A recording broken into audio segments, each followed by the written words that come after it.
Welcome back to Office Drama 24, the podcast where we take you behind the cubicle curtain and spill the tea on office disasters you just can't make up.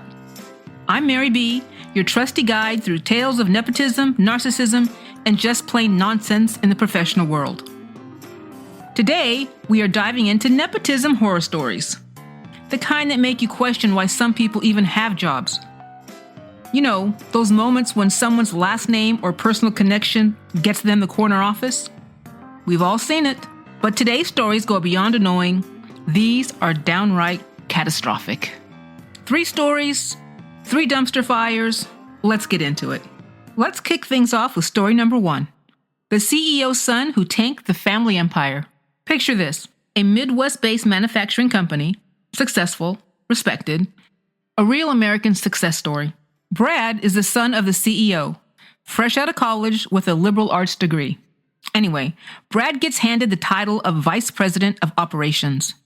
No experience, no qualifications, just a connection to his dad. Just vibes.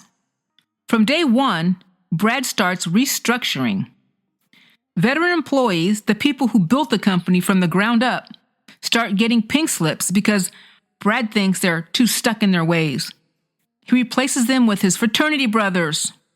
One of them, get this, becomes Chief Strategy Officer. The extent of his qualifications was organizing keg stand championships in college. In other words, he wasn't the sharpest tool in the shed. Brad decides the company needs a morale boost. So he buys a yacht. A yacht for a manufacturing company.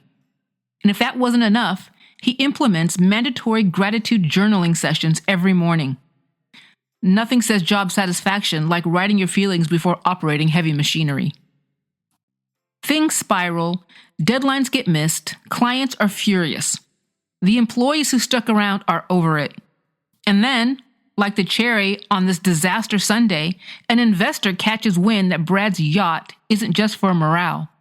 He's throwing private parties with company funds. The board finally steps in. Brad's dad resigns in shame. The company gets sold for pennies on the dollar. And Brad? Well, Brad tries his hand at motivational speaking. Spoiler alert, it does not go well. On to nepotism horror story number 2. The mother of all scandals, literally. This one comes straight out of Silicon Valley, where innovation is king and bad decisions are the royal court. Meet Linda, head of HR at a prominent tech company. Linda's daughter, Jessica, just graduated college, and surprise, Linda creates a job just for her baby. No job posting, no interviews, just Jessica walking in one day as team lead of a high-profile project. Jessica has 0 qualifications for this job. Deadlines? She misses them. Meetings? She skips them. Actual work? She pawns it off on her team, claiming she is delegating. Linda defends her daughter like a mama bear. Complaints roll in, and Linda brushes them off, saying the employees are just, you guessed it, jealous. Feeling untouchable and emboldened, she starts approving massive expenses. Like expensive, fancy corporate retreats. Meanwhile, her team is working overtime to fix her messes. The more confident they get at their deception and scheming, the more sloppier they get. A coworker finds emails between Linda and Jessica plotting how to manipulate performance reviews to justify promoting Jessica to senior management. Yes, you heard it, senior management. This is not an exaggeration. I have seen this type of behavior firsthand. I've witnessed the hiring of family members and friends into positions of responsibility of not only critical work, but above the qualified employees with more experience.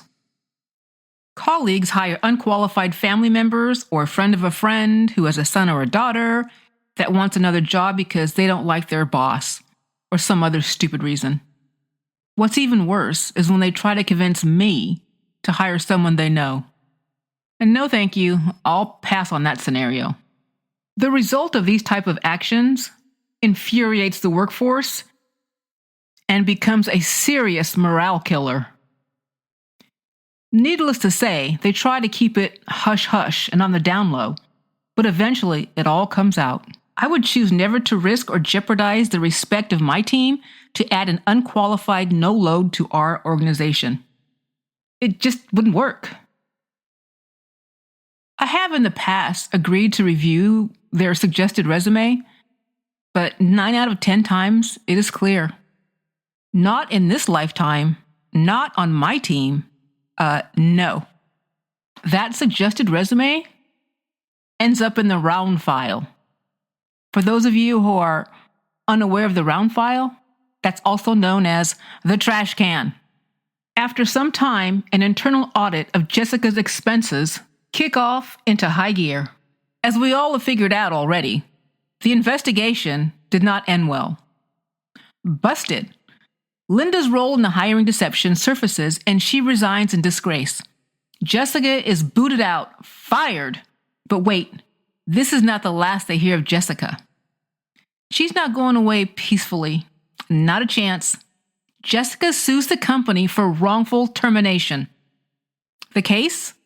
Thrown out. Now the company's reputation takes a massive hit. And Linda? She's running some kind of HR consultancy. But let's be honest, would you hire her? The takeaway of this story is HR is supposed to protect employees, not turn the office into a personal dynasty. Now that I got everyone's attention, let's wrap this up with one more story. The Construction King and His Princess Accountant. It's a story of love, embezzlement, and sheer audacity. Meet Martin. He's the CEO of a successful construction company in the South. Martin starts dating Ashley, a 22-year-old waitress. Nothing wrong with that, right? Except Martin decides Ashley should be the company's head of accounting. Her qualifications? Being Martin's girlfriend. That's it. That's all that was required. From day one, it was a disaster. Ashley doesn't understand basic accounting. Bills don't get paid. Suppliers are furious. Projects get delayed. And employees who questions Ashley's qualifications? Fired. The kicker to this story is Ashley embezzles $300,000. She's buying Gucci, Louis Vuitton, and Prada handbags, designer clothes, shoes, expensive jewelry, booking luxury vacations, and flying first class all the way. She was living it up on the company's dime. Martin tries to cover it up, claiming, "There's nothing to see here. It's a clerical error. Everybody go back to work. Blah, blah, blah, yada, yada, yada." His claims fell on deaf ears. An anonymous whistleblower tips off the media, and the entire shit show unravels for all to see. Martin and Ashley are arrested for fraud and embezzlement. Martin loses his company, which goes bankrupt. Ashley serves 18 months in prison, and Martin faces lawsuits left and right for not paying his debts. And to add insult to injury for Martin, Ashley dumps him during the trial. Savage move by Ashley.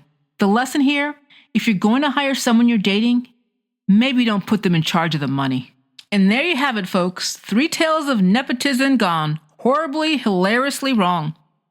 If you're thinking about hiring a family member or a friend, just remember, it's all fun and games until the shit hits the fan. Thanks for tuning in to Office Drama 24. If you've got your own office horror story you'd like to share, email me at officedrama24@gmail.com. Who knows? It might make the next episode. Don't forget to like, subscribe, and share. Take good care, be productive, and we'll see you next week. Bye!